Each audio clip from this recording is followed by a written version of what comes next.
नमस्कार साथियों, स्वागत है आप सभी का आपके अपने इस YouTube चैनल पर जिसका नाम है जीएस बूस्टर। मैं हूं अनूप उपाध्याय। साथियों, जब दो परमाणु संपन्न देश भारत और पाकिस्तान एक ही समय सैन्य अभ्यास और नोटाम जारी करें, तो सवाल उठता है कि क्या अरब सागर के ऊपर नई रणनीतिक शतरंज की शुरुआत हो चुकी है। पाकिस्तान की नौसेना ने हाल ही में अरब सागर में लाइव मिसाइल फायरिंग और नौसैनिक अभ्यास के लिए नोटाम और नौ एरिया जारी किया हुआ है। लेकिन ट्विस्ट यहां है कि जिस जोन को पाकिस्तान ने चुना है वह भारत के पहले से घोषित इंडियन एयरफोर्स ड्रिल जोन से ओवरलैप कर रहा है। यानी अब पाकिस्तान समुद्र में मिसाइल दाग रहा है और भारत आसमान में युद्धाभ्यास कर रहा है, वो भी एक ही इलाके में एक ही समय पर। आज इसी मुद्दे के ऊपर हम विस्तार पूर्वक चर्चा करेंगे। चैनल पर पहली बार है तो चैनल को सब्सक्राइब करके बेल आइकन दबा दीजिएगा कि यहां आने वाले हर वीडियो का नोटिफिकेशन आप सभी को जो है वो समय पर मिले। वीडियो को अंत तक देखिएगा और अपने विचारों को कमेंट के माध्यम से हम तक अवश्य पहुंचाइएगा। तो साथियों, आज का टॉपिक आपके स्क्रीन पर है, भारत पाकिस्तान आमने सामने अरब सागर में टकराव।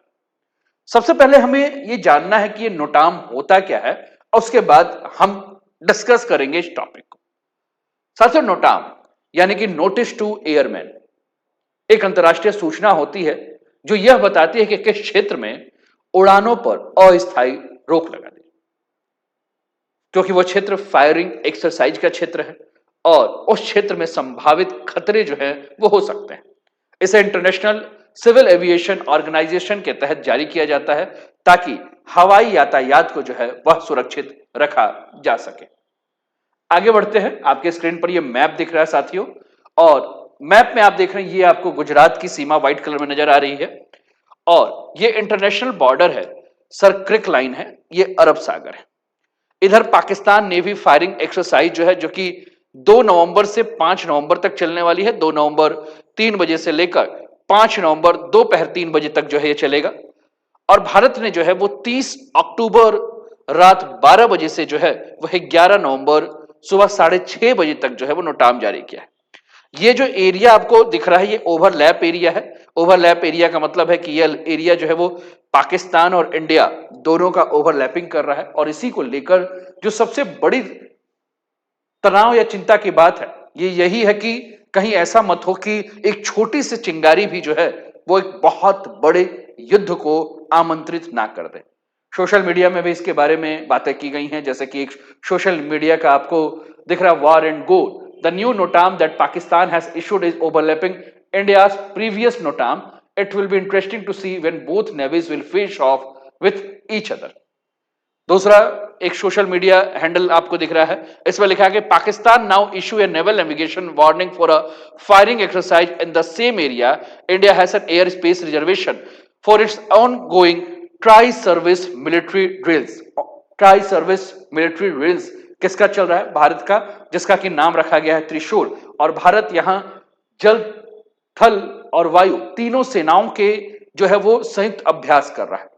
दूसरा अगर हम बात करें साथियों तो ये इंडिया और पाकिस्तान का जो पूरा क्षेत्र है, जैसे कि अगर हम बात करें तो ये आपको 1 2 3 4 नेवल फायरिंग रेंज आपको जो इंडिया का नजर आ रहा है और इधर आपको पाकिस्तान का जो फायरिंग रेंज नजर आ रहा है। इन दोनों के बीच की दूरी मात्र जो है वो 85 नॉटिकल माइल है, बहुत कम ही दूरी है। और इस रेंज में जो है वो नोटाम जारी किया गया है, किसके द्वारा? भारत और पाकिस्तान के द्वारा।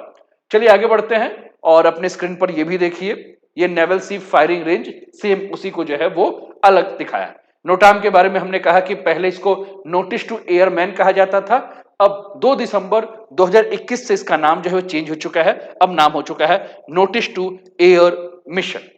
अब हमें जानना है साथियों कि ये जो इंडिया का ट्राई सर्विस एक्सरसाइज है, जिसको कि हम त्रिशूल कह रहे हैं, ये ट्राई सर्विस एक्सरसाइज है क्या? ठीक, इसके बारे में हमें बात करना है साथियों।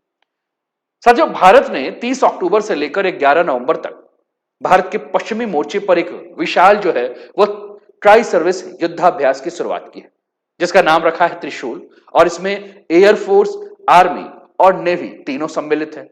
एयरफोर्स की तरफ से राफाल, सुखाई 30 MKI और मिराज 2000 है। वही आर्मी की तरफ से अगर हम बात करें तो अर्जुन और T-90S टैंक का जो है वो प्रयोग किया जा रहा है। नेवी की तरफ से गाइडेड मिसाइल डिस्ट्रॉयर्स और P-8I मैरीटाइम पेट्रोल एयरक्राफ्ट का जो है वो प्रयोग किया जा रहा है। और इसका पूरा का पूरा उद्देश्य यह है कि जो पश्चिम की सीमा है, यानी कि जो अरब सागर का क्षेत्र है, यहां तीनों सेना का संयुक्त ऑपरेशन चले और इस संयुक्त ऑपरेशन के माध्यम से संदेश यह देना है कि भारत की तीनों सेना तैयार यहां है। अब इसी समय पाकिस्तान ने भी क्या किया है, पाकिस्तान ने भी जो है वह अपना नोटाम जारी कर दिया है और पाकिस्तान ने अरब सागर में जो सर क्रिक के पास का जो एरिया है, लगभग 135 किलोमीटर जो लंबा समुद्री क्षेत्र है, वहां उसने लाइव मिसाइल फायरिंग और नेवल ड्रिल की जो है वो घोषणा की है। और इसके साथ ही पाकिस्तान ने जो है वह ये कहा है कि जितने भी व्यापारिक जहाज हैं वह इस क्षेत्र से दूर रहें। लेकिन समस्या यह है कि ये पूरा का पूरा जो घोषित इलाका है, इस घोषित इलाका में पहले ही भारत ने 30 अक्टूबर को ही त्रिशूल नोटाम जोन के रूप में इसको घोषित किया था और पाकिस्तान ने जब अपना नेवल नोटाम जारी किया है तो ये पूरा का पूरा एरिया ओवरलैप कर रहा है, यानी कि एक ही समुद्री क्षेत्र में आसमान में भारत जो है वो अभ्यास करेगा और पाकिस्तान जो है वो समुद्र में अभ्यास करेगा, यानी कि एक साथ भारत की सेना और पाकिस्तान की सेना आमने सामने आ सकती हैं। ये भारत की सुखोई, राफेल जैसे विमान जो हैं वो हैं और 25 वॉरशिप 40 जेट्स जो है वो त्रिशूल एक्सरसाइज में जो है वो लगे हुए हैं।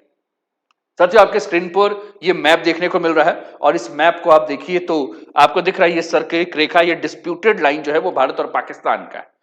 ये काफी विवादित समुद्री सीमा है और ऐसे में यहां किसी भी प्रकार की अगर सैन्य गतिविधि हो रही है, किसी भी प्रकार की गलतफहमी हो रही है, मिसकम्युनिकेशन हो रहा है तो खतरा बढ़ जाता है। यानी कि एक छोटी सी चिंगारी भी अगर यहां लगती है तो एक बहुत बड़ा रणनीतिक आग जो है वो भड़क सकता है। भारत का जो एक्सरसाइज त्रिशूल है जिसके बारे में हम बात कर रहे हैं, जो कि 30 अक्टूबर से लेकर 11 नवंबर तक, और वहीं पाकिस्तान का जो नेवल ड्रिल है जो कि 2 तारीख से लेकर 5 नवंबर तक है, दोनों की अवधि लगभग समान है। और यह महज इत्तेफाक नहीं है बल्कि एक म्यूचुअल सिग्नलिंग भी है, कि एक संदेश भी है कि हम दोनों तैयार हैं और हम दोनों एक दूसरे को जो है वो देख रहे हैं। साथ ही भारत का जो ये त्रिशूल जो मिशन है, जो एक्सरसाइज है ट्राई सर्विस वाला, ये सिर्फ पाकिस्तान को नहीं बल्कि चीन को भी रणनीतिक संदेश दे रहा है कि भारत दोनों मोर्चे पर एक साथ ऑपरेशन करने की क्षमता रखता है। वही पाकिस्तान इस अभ्यास से बीजिंग के साथ अपना डिफेंस में जो अलाइनमेंट है वह दिखाने के लिए इसको सबसे उचित मौका मान रहा है, यानी कि ये ड्रिल जो है वो इंडो पैसिफिक जियोपॉलिटिक्स का एक बहुत बड़ा हिस्सा भी। रक्षा विशेषज्ञ तो ये मान रहे हैं कि ये जो दोनों अभ्यास है इनका माध्यम अलग अलग है। भारत जो यहां अभ्यास कर रहा है वो एयर कर रहा है और पाकिस्तान जो है वो नेवल कर रहा है, यानी कि भारत हवा में जो है वो एक्सरसाइज कर रहा है और पाकिस्तान जो है वो समुद्र में एक्सरसाइज कर रहा है। इसलिए दोनों के बीच में किसी भी प्रकार का एक्चुअल क्लैश होने की जो है वह संभावना काफी कम है। लेकिन जियोपॉलिटिक्स की भाषा में यह सैन्य तैयारी से ज्यादा एक स्ट्रेटेजिक सिग्नलिंग गेम है, जहां मैनोवर और नोटाम एक संदेश है, आप समझ सकते हैं। साथियों, सर क्रिक के बारे में अगर हम बात करें तो ये जो पूरा का पूरा एरिया है ये गुजरात के कच्छ और पाकिस्तान के सिंध का प्रांत है। ये आपका पाकिस्तान का सिंध का एरिया दिख रहा है और ये गुजरात के कच्छ का क्षेत्र जो है वो देखने को मिल रहा है। लगभग इन दोनों के बीच में अगर हम बात करें तो लगभग 96 किलोमीटर की लंबी सीमा है और यह विवाद जो है वो ब्रिटिश काल से ही चला रहा है। साथियों, 1913 में मैप जो है वो इशू किया गया और 1914 के रिजोल्यूशन एग्रीमेंट में सीमा रेखा जो है वो अस्पष्ट है और भारत का कहना है कि सीमा जो है वो मिड चैनल लाइन यानी कि जल धारा के मध्य से गुजरती है। लेकिन वही पाकिस्तान जो है वो ये कह रहा है कि पूरी जो पूर्वी किनारा है वो जो है वह पाकिस्तान की सीमा है, यानी कि सर क्रिक के इस क्षेत्र को लेकर काफी विवाद है।